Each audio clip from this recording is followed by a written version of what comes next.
Trenton 365 with Jacque Howard. Profiling the businesses, organizations, and people that make Trenton better.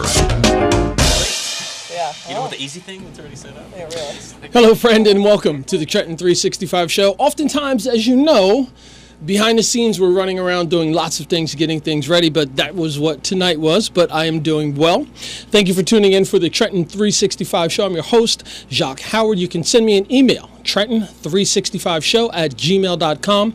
You can also follow me on Facebook, Trenton 365 Show, and on Twitter and Instagram, Trenton 365. You're watching over WPHY Channel 25, covering Mercer County, New Jersey, and listening over WIMG 1300, New Jersey's oldest radio station and a 4-time Stellar Award nominated station, and we're going to win with the help of others this year as well. You can also follow us on Facebook and Twitter as well, WIMG 1300. So part of what I like to do here, and most of you know this, is to try to, well, what we're trying to do is we're trying to build a better community for everyone. So to do that, we've got to be open, cast a very wide net, and most importantly, have really good communication and dialogue between people who are doing things, not only in the city of Trenton, but also in the region and furthermore outside of those areas as well. So tonight, I've got Brandon Castro, who's going to be talking about a bunch of different things, and we're going to get into that in just a moment. Brandon, first of all, welcome to the program. Thanks for having me, Jacque. You are so welcome. Let's give a little bit of background for the audience. I know we were talking earlier that you're from East Windsor. Shout out to all my Hightstown peeps out there. And we were talking about some different things that you're into, your diet, etc. You're very lean, look like a fit guy as well. So let's give a little background information about who you are. Yeah, sure. So my name is Brandon Castro. I'm a lifelong Jersey resident. I've been here my whole life. I don't think I ever want to leave. Nice. I grew up over in the Hightstown, East Windsor area. For people who don't know, it kind of looks like a big donut with Hightstown in the middle of East Windsor. Went to school there. And decided that I want to spend my life organizing. That's super important to me. So as I got a little bit older, I went to Rutgers School of Labor and Management Relations.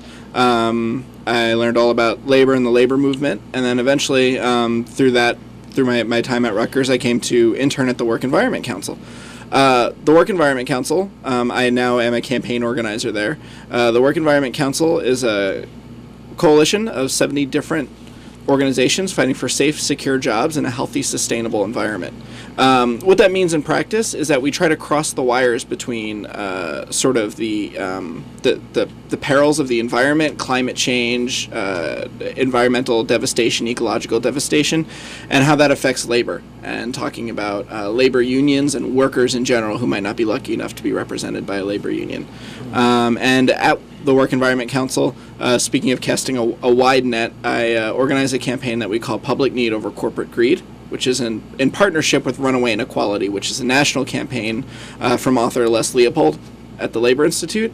And we focus on sort of tying all these issues together and identifying what our common obstacles might be to achieving positive change, both at a state level and a national level. Mm-hmm. So a couple of key points that you mentioned, buzzwords, organizing, and I also want to talk about the environment as well. But just share a bit with the audience who may not have an idea of what organizing is. I think most people, when they think of a community organizer, the first thing they think about is President Obama.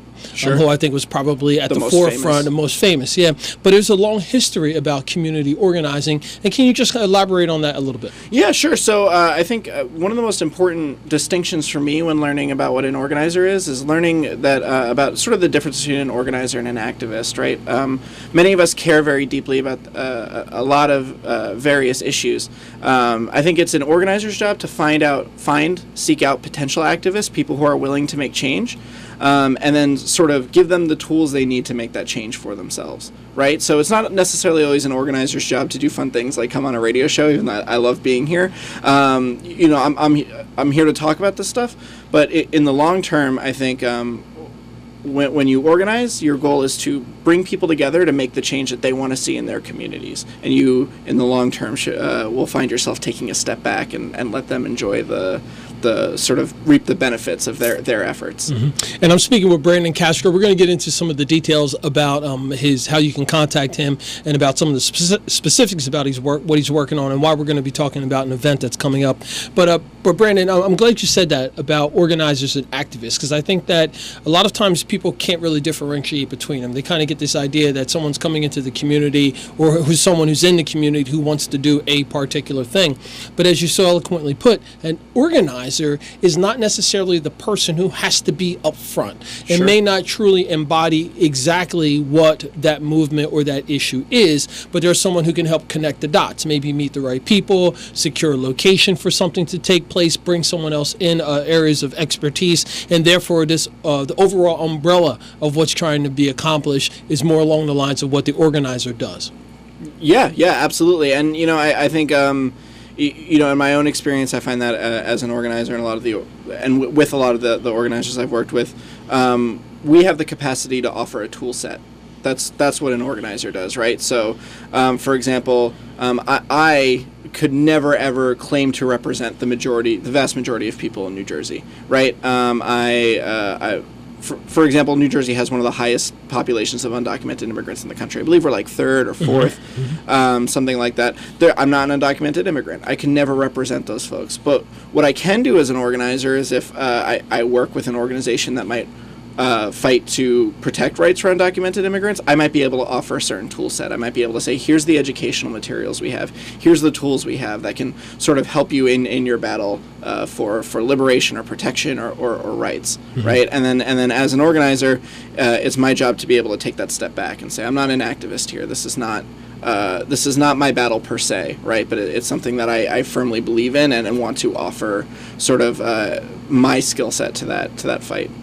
Now, when did you realize that there was an opportunity for you to have a profession as an organizer, and when did it click for you? Yeah, sure. So I think a lot of this stuff is rooted highly in self-interest. I think it's very important that we have a vested interest in the fights we take place in. We can't just do it because we think it's the right thing to do and it's altruistic, right? And so, growing up, my family went from wealthy to working class very quickly. My mother became handicapped when I was young, right? And that was when I realized that, when she wasn't being taken care of, when we started, suffering serious financial difficulties, I started to understand that something was wrong, right, with our system. And then when I didn't do very well in high school at all. I was a little bit of a troublemaker when I was younger. I moved on to community college. I started writing for the newspaper there. I wrote for The Voice at Mercer County Community College. Oh, great. I love that newspaper. That was a really great time. And I sort of, as I was doing that, I was also sort of doing the honors program there, and I was learning a whole lot more about the world, and I came to sort of firmly believe that labor was at the core of all of these issues, right? It was at the core of every issue, from my sort of middle-class, working-class suburb struggle with my mom, straight down to the struggles that folks might have in a community like Trenton that has just been sort of had the money taken out of it for years, and Camden and cities that have an immense amount of suffering, communities of color. I started understanding that even though my struggle wasn't the same as those struggles, that they were linked, that there was some kind of a tie that bound those struggles together, right? And I started to believe firmly that had to do with economics, and it had to do with labor, it had to do with jobs and work. So that lends perfectly for your now position at the Work Environment Council. Sure, which is the Public Need or Corporate Greed campaign, which is pretty much exactly what I wanted to be working on. I think it sort of embodies those values in a way I can't even begin to. I don't think most people go to school for labor studies to begin with. Yeah. And I don't think many people go to school for labor studies and really hold out hope that one day that they'll really be able to be part of such a campaign that glues all that stuff together. So I guess, if you want, I'll talk a little bit about the campaign, or... Well, I do want to talk about the campaign, but I want you to give a bit of an overall summary about the Work Environment Council and the contact information for you and for the organization, and then let's roll right into talking about the campaign. Absolutely. So the Work Environment Council, like I said, safe, secure jobs in a healthy, sustainable environment. The way that's manifested largely in the past is that we do trainings. We talk directly to workers, right? And so we do trainings on occupational occupational safety and health. We do trainings on chemical hazards in the workplace, right? Focusing on giving workers the tools to sort of fight for their basic dignity, their bodily safety in the workplace, as well as giving management the tools to understand that those issues are systemic. On top of that, we've also had campaigns, Respect Our Right to Know, which focus on community right to know laws in terms of dangerous chemicals being stored in or transported through our communities, in which we sort of fight for legislation that addresses that and make sure that the laws that are already in place are being enforced. We also have a Healthy Schools Now campaign, which is run by my colleague Jarrell Blakely, is currently the organizer on that project. Incredible work regarding sort of the safety of our school buildings, the dangers in the water, the lead in the paint, the mercury in the floors.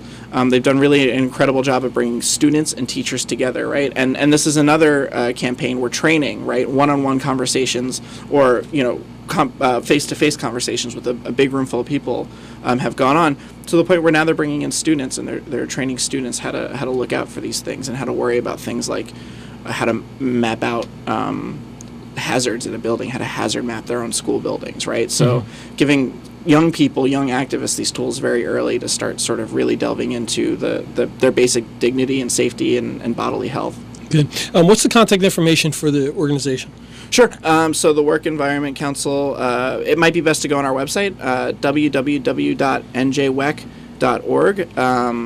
Unfortunately, it's 2018, and I don't have our landline memorized, which is a shame. That's okay, though. But all our contact information is on the website, and all the information about all our campaigns is on the website, as well as contact for each individual staff member as they work on each campaign. So you can see a list of our campaigns and find out just who to get in touch with by going to, once again, www.njwec.org. Okay. Now here's a quick question for you before we get into the actual campaign, the public need versus corporate greed. Before we get into that, so when you were talking about the mission statement, so to speak, for the Work Environment Council, safe, secure jobs, etc., some people would think that that's similar to OSHA.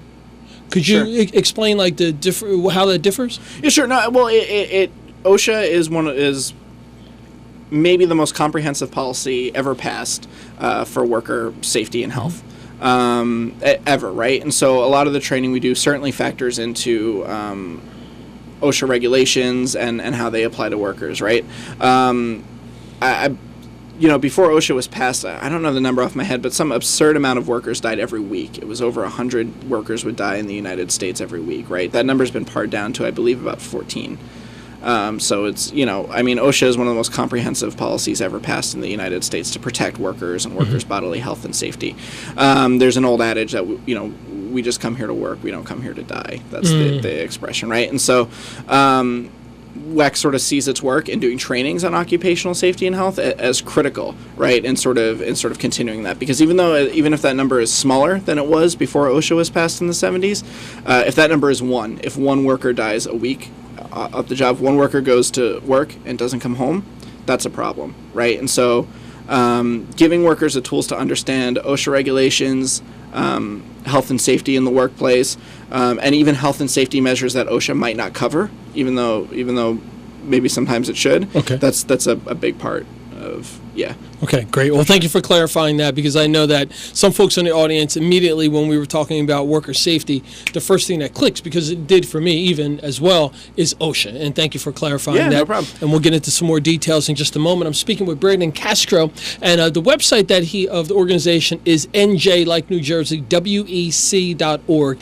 NJWEC.org. And there you can find out more information about the different programs, him particularly, and then some of his coworkers. But we're going to be talking later about the campaign that's coming up, Public Need versus Corporate Greed. You're listening and watching the Trenton 365 show, and we'll be back after a short break. Let's go.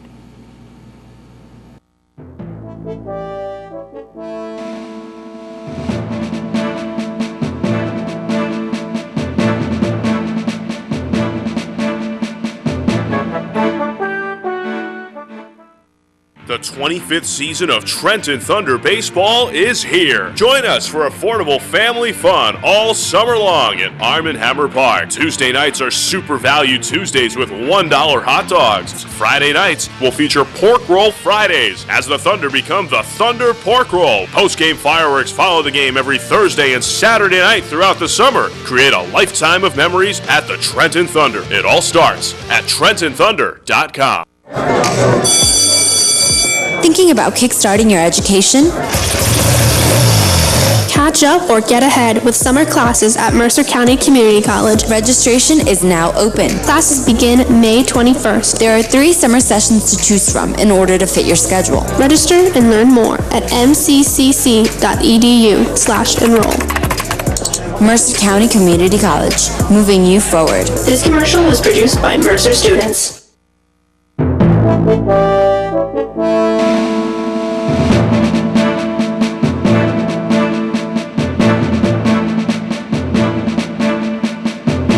And welcome back to the Trenton 365 Show. You can send me an email, trenton365show@gmail.com. I'll help to connect you with different things that are happening in the community. And when I say community, I don't just mean Trenton. I mean, we're a global society.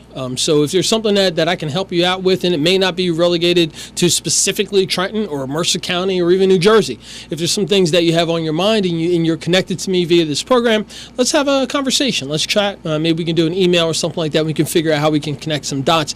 Because with mobile devices, we are all interconnected, and we should care about what's taking place throughout the world, not just in our local communities and our neighborhoods. So in the studio with me, I got Brandon Castro, and he is with the Work Environment Council, and the website is NJ like New Jersey WEC.org, NJWEC.org, and there you can find out more information about the organization and also some of the people that work there as well. In addition to that, I want to give a shout out to his co-worker Jarrell Blakely. Jarrell is a friend, and he has recently won the at-large council bid here in the city of Trenton, New Jersey. He'll be getting sworn in later on this summer, and so kudos and congratulations to Jarrell as well on this also. So let's talk about this campaign that you have coming up, public need versus corporate greed. And before you get into the meat and potatoes, when I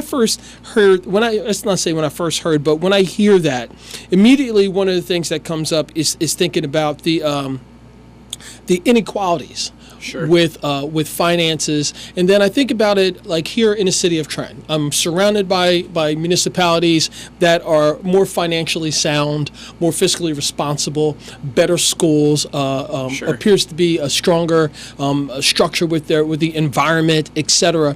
Just talk to me about number one, the terminology and what the campaign is. Yeah, sure. So it's interesting that you use the word inequality. So we've partnered with Les Leopold. Who's a sort of an old labor organizer. He's been doing, well, I don't mean to call him old. I mean, he's an old hat. He's been doing this for a long time.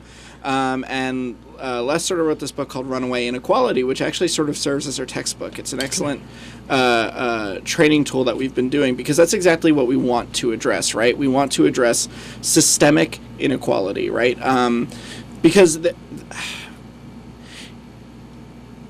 lot of the times people can sort of get to a point where we throw our hands in the air, right? And we say, I'm not doing well. I'm having trouble paying for my home or paying rent or paying my medical bills or even getting to see a doctor. And we think, well, it must be something I'm doing, right? This inequality, me versus the people in the town over, this must be something I'm doing, or this must just be the way the world works, right? Mm-hmm. But we use the word systemic to describe it because it's not an accident, right? This is something that is very deliberately worked into our economy, right? Since the late 1970s onward. This is something that has been sort of executed and sort of massaged into our economy by the ultra rich, right? And there's when we begin to understand that, when we begin to sort of identify that common obstacle, when we start to understand that there might be a common cause to our inequalities, we believe that we can sort of paint a clear picture of how we can begin to fight back, how we can start to take our economy back, how we can start to make positive change, right? Pass policy that really addresses these major inequalities. Mm-hmm.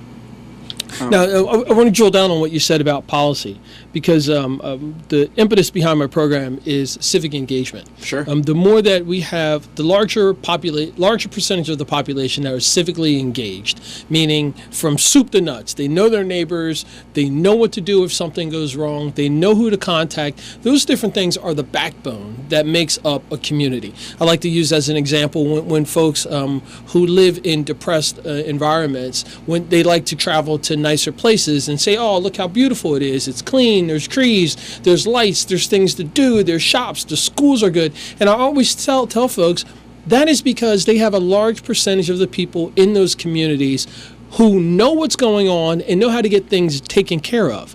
We can all have that opportunity if we increase the amount of people who are involved in the process. Right. Don't we deserve that in our own community? Exactly. Yeah. Exactly. So let's talk about the policy portion of that and how important that is, because I think sometimes people forget about that. And then I want you to jump right into talking about the campaign. Yeah, sure.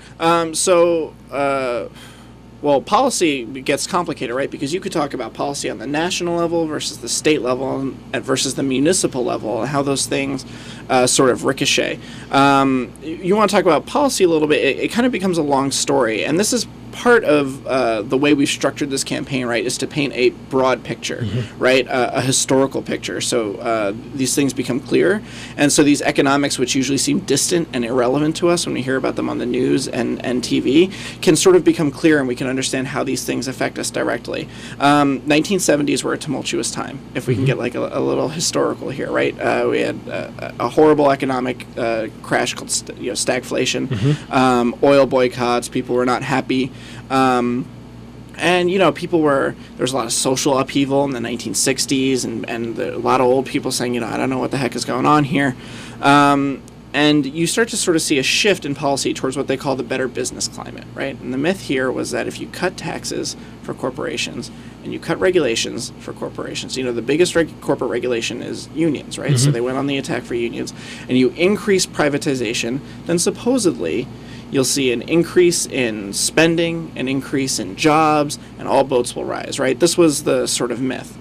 Not so. They cut the policies they changed, right, in the SEC, the Security and Exchange Commission, as well as the way they changed the tax structure, devastated our economy, right? And we kind of like to focus in on two major national policies that are big here, right? Which is one, they deregulated a lot of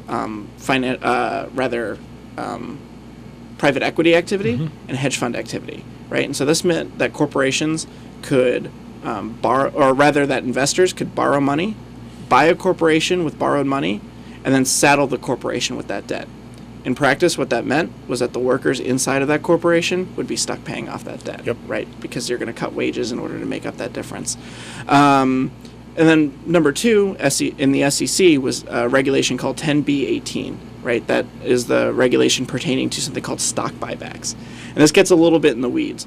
But in essence, what stock buybacks are stock manipulation. A corporation can change the price of its own stock, but it takes money to do it, right? And so when they legalized this, when they legalized stock buybacks, something that was considered illegal stock manipulation for a very long time before this, what it did is it incentivized CEOs to siphon out as much wealth as they could from inside the company, take as much money out, right? And so that means our wages, our benefits, our private pension plans, all of those things.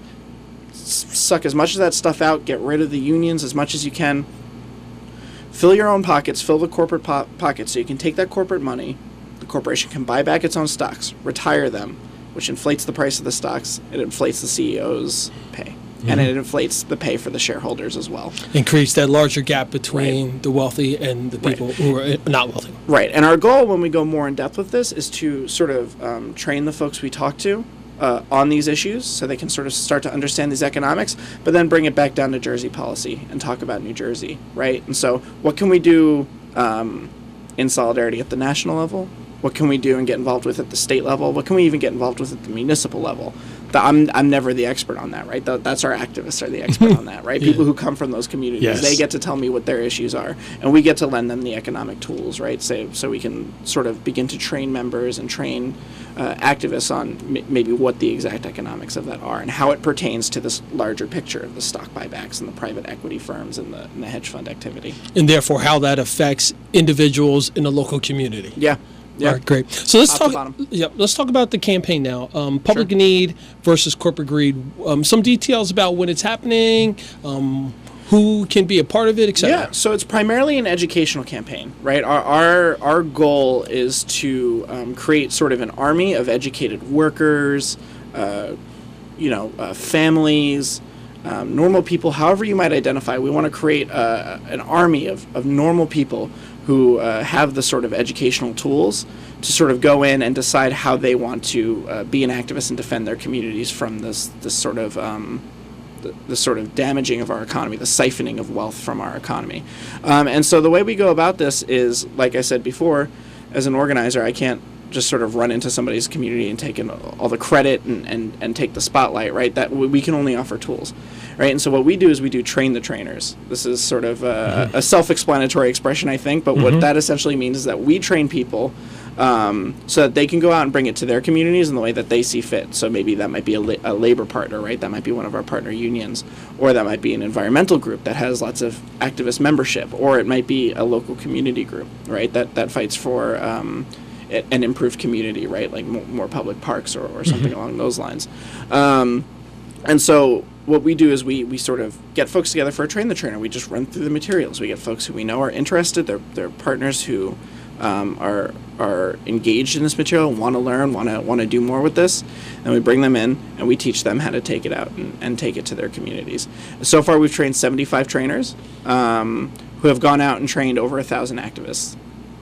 So there's over 1,000 people in New Jersey walking around right around now who understand how wonky out there things like stock buybacks and hedge fund activity are directly related to things like systemic racism, to things like a lack of jobs, to things like poverty and a struggling middle class on the ground level. Mm-hmm. Now, for the folks who may be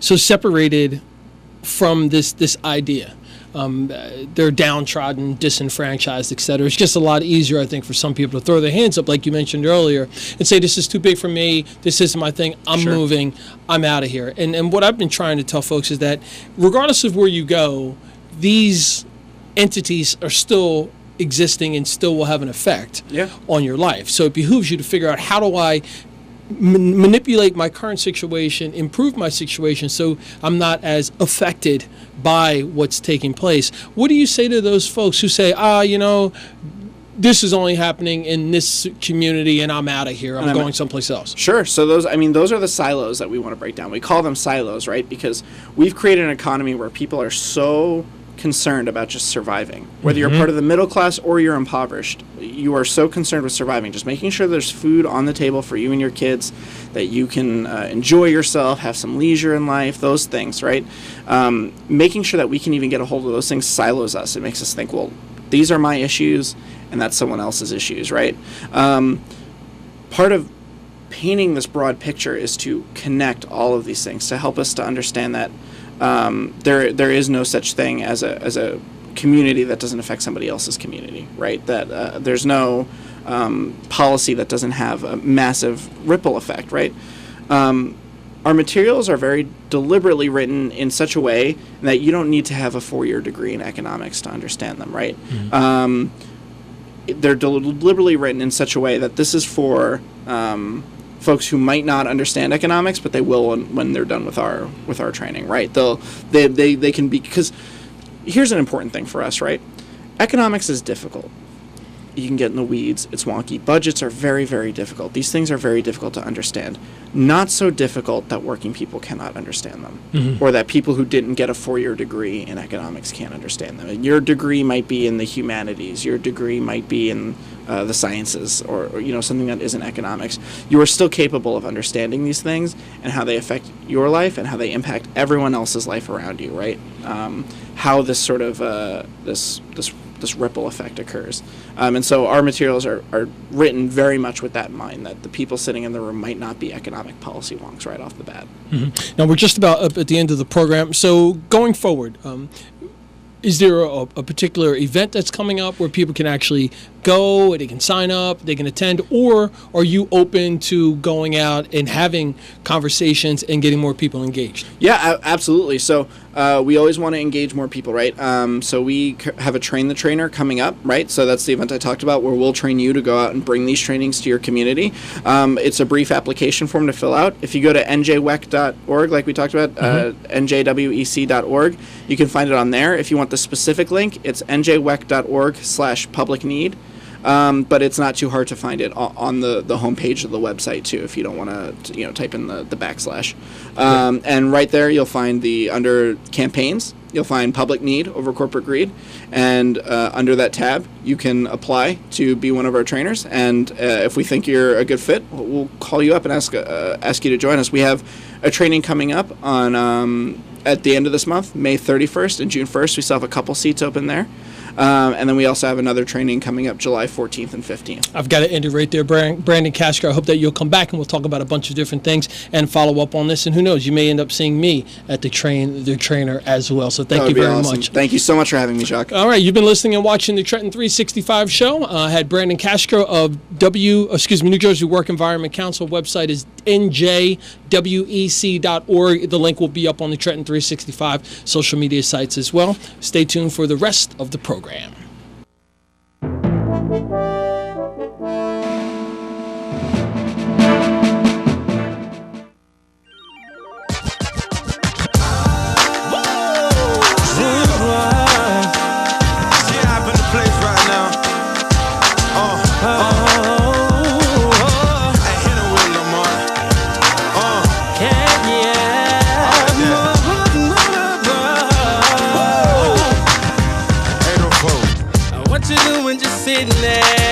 Like you're scared and all alone.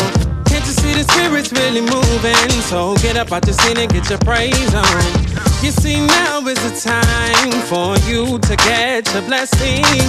So open up your heart and let him in and give him all you got. This is what you ought to do. When you feel the spirit moving, I want you to clap your hands, do your dance for him.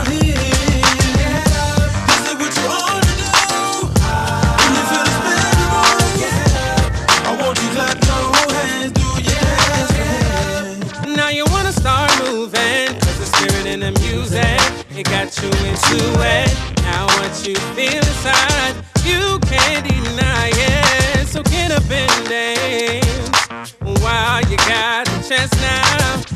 Open up your heart and let him in and give him all you got. This is what you ought to do. When you feel the spirit moving, I want you to clap your hands, do your dance for him.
Welcome back to the Trenton 365 show. I'm your host, Jacque Howard. You can send me an email Trenton365show@gmail.com. I do answer them. It may take some time, but we've got an intern who's going to be joining soon, so you'll be getting some quicker responses. You can also give me a call if you like, 609-433-0489. Follow me on Facebook, Trenton365 Show, and also on Instagram and Twitter, Trenton365. You're listening over WIMG 1300, New Jersey's oldest radio station, and you can follow us on social media platforms, WIMG 1300, and you're watching over WPHY Channel 25, covering Mercer County, New Jersey. So in the studio with me is Paloma Santiago, who is a PGA professional golfer, and we're going to be talking about a bunch of different things. For those of you who are interested in golf, I ask you to settle in. These next 20 minutes or so are going to be pretty enlightening about what's happening relating to golf right around here in Mercer County, New Jersey.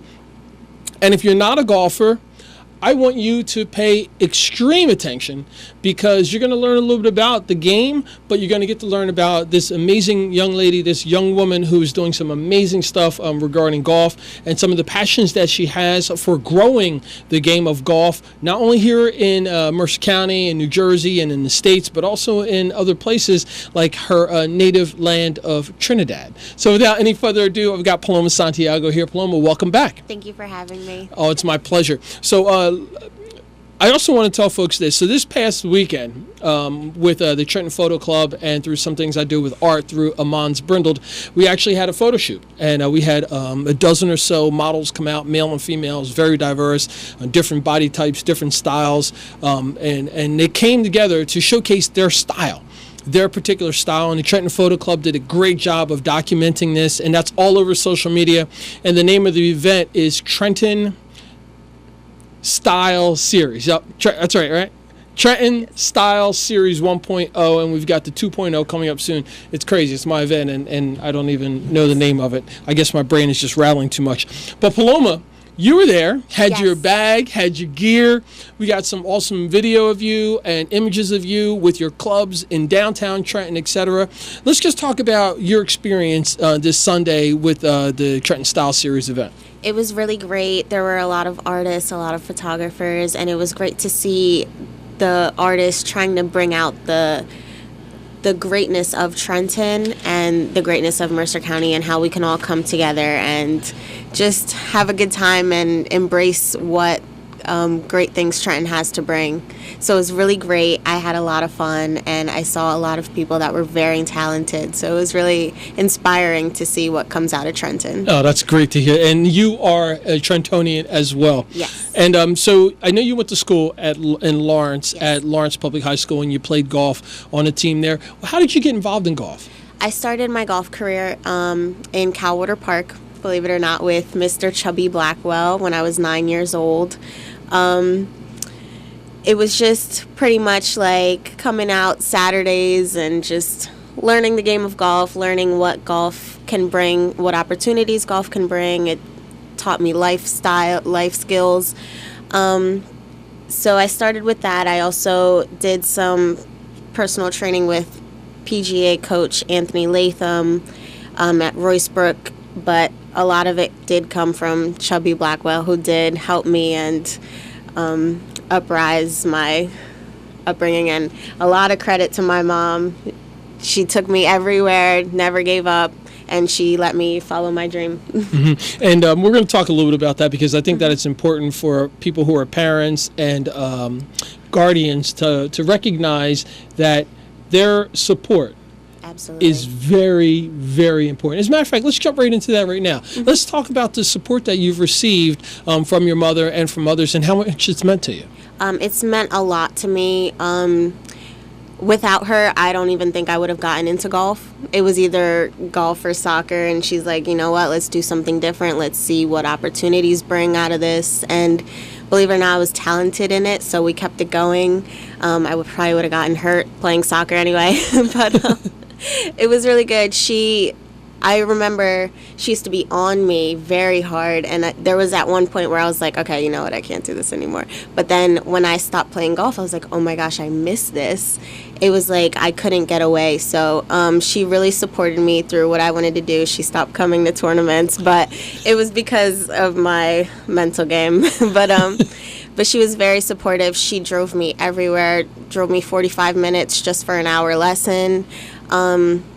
Without her, I don't think I would be here today. And that's great to hear that. And so thank you for sharing, because I think it's important for people to recognize. Yes. And I'm glad that your mother is able to be here and to actually hear you say those words. So I know sometimes it's difficult for people to express their feelings to others when they're around. So thank you for doing that.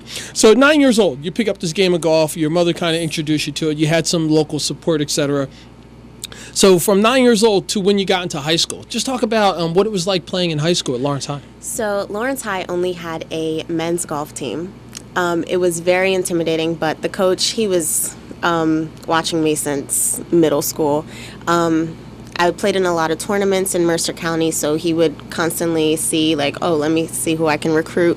Not having a girls' team, though, in Lawrence was a little different because it was so competitive with the boys, and it was like, oh, like, kind of demeaning. Like, where they would be like, oh, she's a female and blah, blah, blah. But then they'd be upset when you shoot 36 and they're like, oh.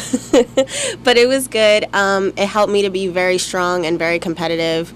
So it was really good. I did end up being captain my senior year, so it was great. Had a lot of fun. It just taught me to be a stronger and more opportunistic person, being on a men's golf team, and it showed you different styles of how they play, because I played women's college golf, and the difference that men golf and women's golf is just totally different. So it was really interesting going from like really fast paced to really competitive to like still competitive, but it was like I don't know how to describe it, but it was just really different to see. I think I may actually have the term, because I was watching some LPGA stuff and I kept hearing this word, but and we'll have you discuss it and share your thoughts about that later. I'm speaking with Paloma Santiago, who is a PGA professional golfer. She'll be sharing her contact information shortly, and you'll have an opportunity to reach out to her, not only personally if you're a golfer, if you're interested in golf, but also for some of the clinics and different things that she has coming up. And you'll actually get a chance to hear a little bit from her about some of her future plans, and not to whisper too much, but it is fashion related, so I'm a little stoked about that. So the golf is one of those sports where men and women can compete together and be in equal situation, because it's not the physicality against each other, it's the skill, it's the talent, it's the mental fortitude, etc., that projects you to win. All mental, absolutely. So like for example, I'm a PGA professional. I can play in like assistant events, we call them, where other male assistants, majority of New Jersey PGA professionals are male. So I am able to play in tournaments with men. So it's not like a difference. I do play from the same tees as them. So it's just honestly mental and what you can shoot. At the end of the day, it's who's bringing in the lowest score. So. Putting down those digits, those going low. Right. And also with golf, unlike more traditional team sports and even individual sports that most Americans are used to, golf is a sport where it's really you internal against the course and how the course was designed. Can you just elaborate on that a bit? Absolutely. So you're always playing against yourself. You can never look at it like you're playing somebody else. I used to be like, oh, I'm like 2 strokes back, but you're playing the course, and you're always trying to beat your last round at that course, or your last round period. So it's very mental. You have to just keep a strong mental game. I read a lot of books in college for me to help that. And I did play a lot of golf with a lot of my friends, which helped my mental game a little bit better. And then once you play more, you get like a sense of like it just comes to you instead of, oh, wait, I have to think about this. Oh, wait, you want it to more or less come to you instead of just, oh, I have to swing back. Wait, I have to keep my shoulders this way. So a lot of mentality and just play the course, don't play your opponent. And I want to talk about the term that I heard a lot of watching the LPGA, and that is tempo.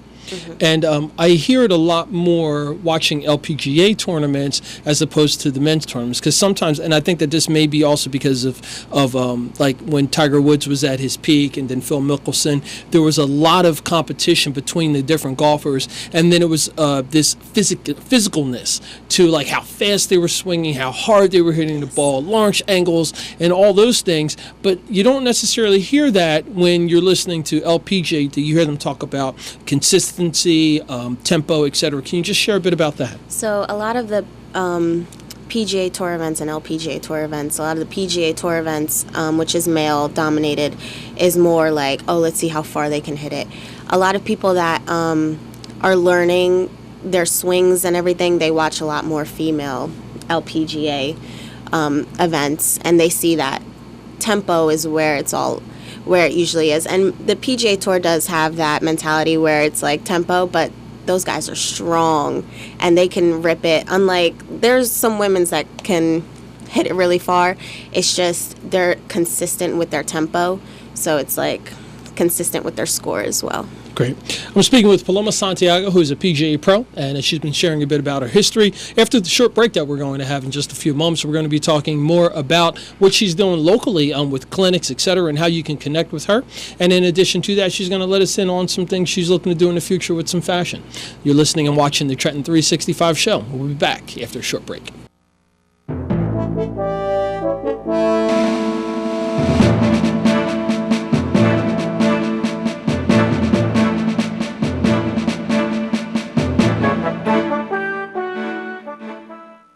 Need a truck to move? Let Justin's Rental of Selman's BP save the day. Justin's has the right trucks for all commercial and residential moves. Justin's has the moving supplies and boxes available. Justin's Rental at Selman's BP has everything you need for your move at affordable prices, featuring the best in pickup trucks, 10 and 15-foot box trucks, and vans. Justin's Rental at Selman's BP is located at 2596 South Broad Street, across from the McDonald's in Hamilton. For your rental truck needs, call 609-888-3327. That's 609-888-3327. Justin's Rental at Selman's BP. If you are moving, we have the trucks to meet your moving needs.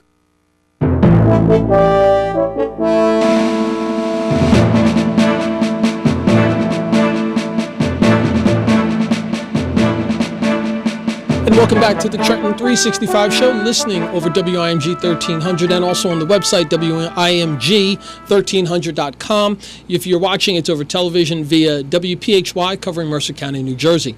You can send me an email, Trenton365show@gmail.com. You can also go to my Facebook page, Trenton 365 Show, and there you can find out what I'm doing outside of the studio, the on-location stuff, the community organizing, etc. But you can also find links to interviews such as this one, which will be up shortly. So in the studio with me is Paloma Santiago, who is a PGA professional golfer, and we've been talking about a bit about her history, how she got involved in golf, the familial support that she's gotten from her amazing mother that is always by her side, and not that helicopter mother who's like, trying to control things, not that kind of a mother, but someone who's supportive and wants to see the best out of her daughter. We were talking briefly about an event that I helped coordinate, which took place just this past weekend. It was Amons Brindled and the Trenton Photo Club, and it's Trenton Style Series 1.0. In downtown Trenton, we had a dozen or so people who were models, and we had some photographers out there doing this awesome street fashion photo shoot, and you can actually go to Trenton Photo Club. There you can actually find some of the information, but if not, you can go to my personal Facebook page as well. So, Paloma, we've been talking a bit about your history, etc., and as a professional golfer, as a PGA Pro golfer, I think most people probably think, oh, well, she's on TV and she's doing this. What is a PGA Pro? A PGA professional is just someone who is involved in growing the game of golf all over. As for myself, I'm trying to grow the game of golf in Mercer County, more in Trenton, New Jersey, because that's where I started, and I have to give back to my city. Hey! But a PGA professional just wants to grow the game of golf and to help people that are like instruction, teaching. There is a playing aspect. You have to be really good at golf, but mostly instruction. We want to get people involved in the game and the opportunities that it brings, and just show you what the whole lifestyle is all about. Mm-hmm. So Excuse me, when you talk about playing the game of golf, I mean, a lot of people say, well, what's your handicap? So explain what the handicap is versus par, etc., and then tell us what your handicap is. My handicap right now is scratch. And that means? So that means I shoot closer to par. Handicap is a system that's based off like what you shoot, and then it takes like a calculation, and then it tells you like if you shoot 8 over par, you're probably like an 8-9 handicap, and it takes off strokes. So like if you're playing in tournaments, if you tell them, hey, I'm an 8 handicap, they'll give you 8 strokes towards your tournament round. Mm-hmm. So that's pretty much like the whole system in handicap. So if you're ever in an event coming up, tell them more strokes. More strokes. So in short, most of the golf courses are either 18 holes are either 70 or to 72 is the par score that you are expected to shoot. If you're handicap 10, that means when you play golf on average, you usually shoot 10 strokes over par, which would be an 82. Paloma is a scratch golfer, meaning she is generally right around what that par number is. So if it's a course that has a par 70, she's right around 70. If it's a par 72, she's right around 72 as well. So let's talk about the instruction portion of it, because I think a lot of times when people think about getting instruction in any kind of physical activity, it probably takes them to a place where they say, well, I'm not going to be a professional golfer. It's not my job. I only go out and play a couple times a year. I'm a fair weather golfer. I don't really need instruction. What would you say to those folks? It's always great to get instruction just to see where you are at during your time in the golf industry. My best advice is to always just seek different information from different professionals, whether it be PGA, whether they just be a golf instructor. It's just great to get different advice and to see what naturally works for you. People are made differently.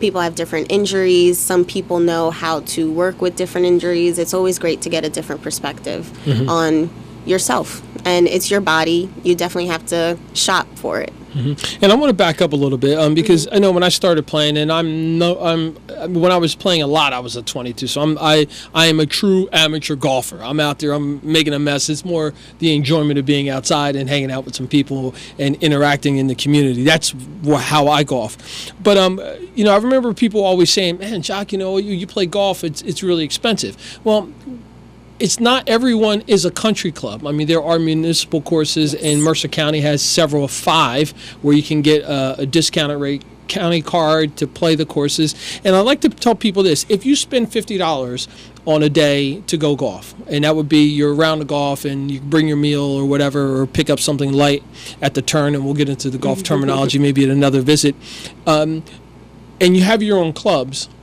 you're generally golfing for 4, 5, or more hours. Yes. So when you think about the cost, the dollar cost per hour, $10 an hour to go golf and spend the afternoon out and get some exercise and meet some people is actually a lot less than trying to go to the movies. Exactly. So can you just talk about the expenses a little bit? Golf is an expensive sport. It's an investment. It's an investment in your life, your opportunities that you bring. The people that you meet on the golf course is phenomenal.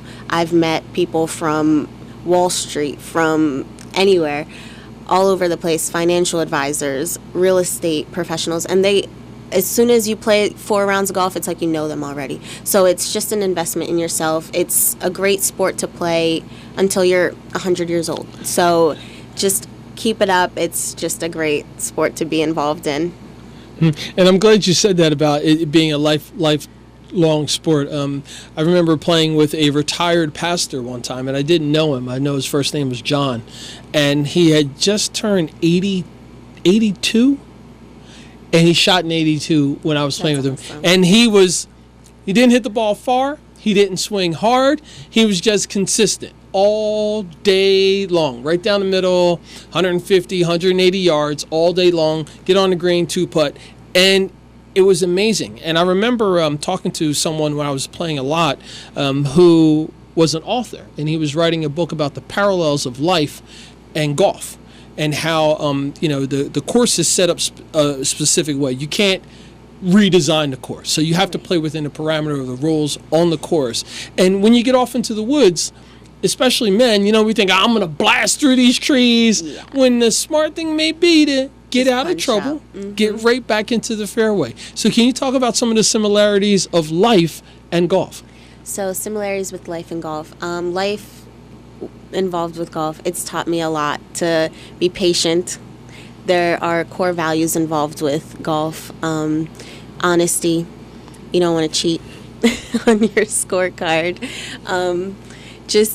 And golf is such a life sport, and it teaches you so many things involved with it. It's just, I don't even know how to explain it. It's just, I'm like tongue-tied. But it really is a phenomenal sport to be involved in. And it's a sport for everyone. Yes, definitely. And I want you to elaborate on that too briefly, and then we're going to talk about your clinics. And that is that this mentality that golf is and I'm using air quotes, a white or a Caucasians or Anglo sport. Can you just talk about that? So, being a minority female on the golf course and double a PGA, minority, yes, and a PGA minority female. It's just, I don't know how to describe this, but it's tough. Sometimes they see you on the golf course and they're like, you don't belong here. And you get the feeling sometimes where it's just like, so the reason I started my nonprofit was because I want everyone to feel comfortable going to a golf course. Comfortable, like saying just, I belong here too. Everyone belongs on the golf course because it's an opportunity for everyone. It teaches you great life skills, and it's just somewhere everyone needs to be honest. And I want people to feel comfortable. When I was growing up and playing against girls who were country club girls, and I'm Mercer County, just public golf courses, they had better clubs, they had better clothes, and I'm like in my little khakis and with my hand-me-downs. I'm just like, so I want kids and people to feel comfortable. I want like veterans to be like, this is where I belong. This is where I need to be in my life. And golf has just empowered me to feel comfortable in my own skin and to move forward. And the opportunities that it's brought has been amazing. So, All right, so we're going to move through these couple quick. So, contact information. My social media, facebook.com/livegolfenterprise and instagram.com/livegolf_. Email is lomasantiago@gmail.com. And you can always call or text at 609-802-7986. All right. Now, you've got some clinics that are coming up. Talk about those. I have an upcoming clinic on Saturday, May 26th at 10 a.m. It's going to be at Snipes Double Eagle Golf in Morrisville, Pennsylvania. And I'll be having an introduction to golf clinic for all ages. So you can bring kids from 5 and you could be 95. I'm just introducing the game of golf to Mercer County or in the area and just teaching you a little bit about it. If you're an advanced player and want to come out, by all means, I can definitely give you some tips. Just have to go in the golf shop, buy your golf balls, and then the clinic's free. We do ask that you do support us by buying merchandise and giving back to the cause to make lessons inexpensive, and that's it. Great. Now,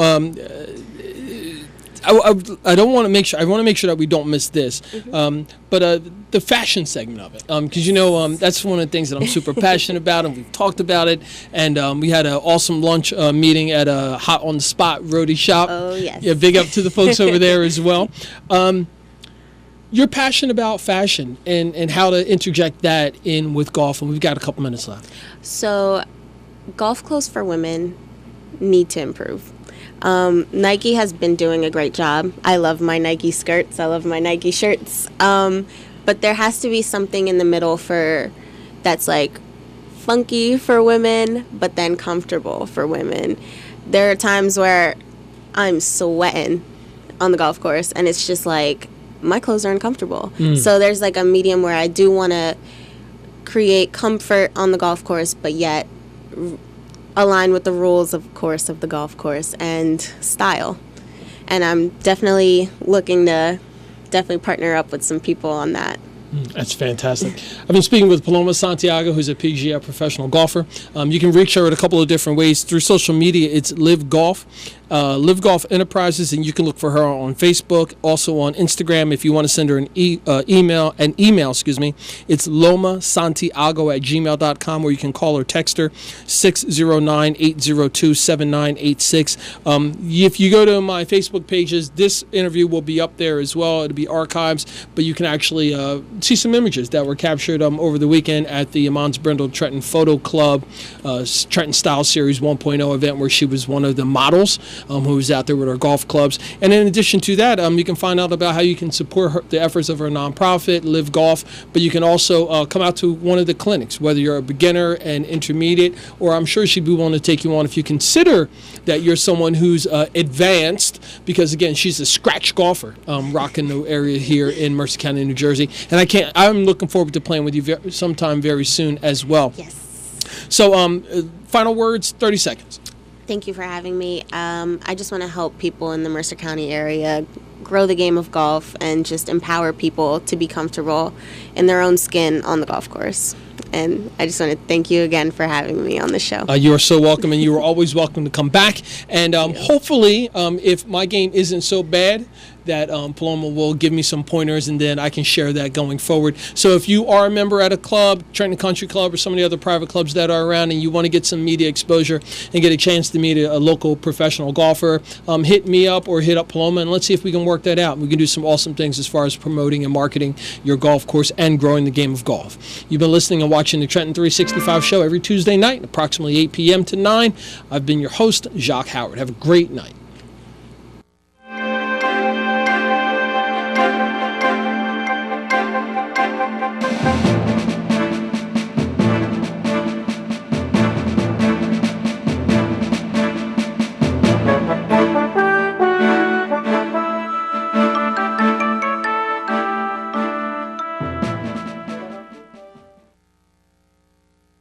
Violence serves no purpose.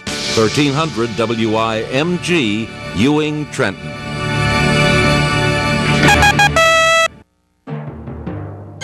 WIMG, your Stella Award-winning station of the year, a service of the Morris Broadcasting Company. Music for the soul. WIMG 1300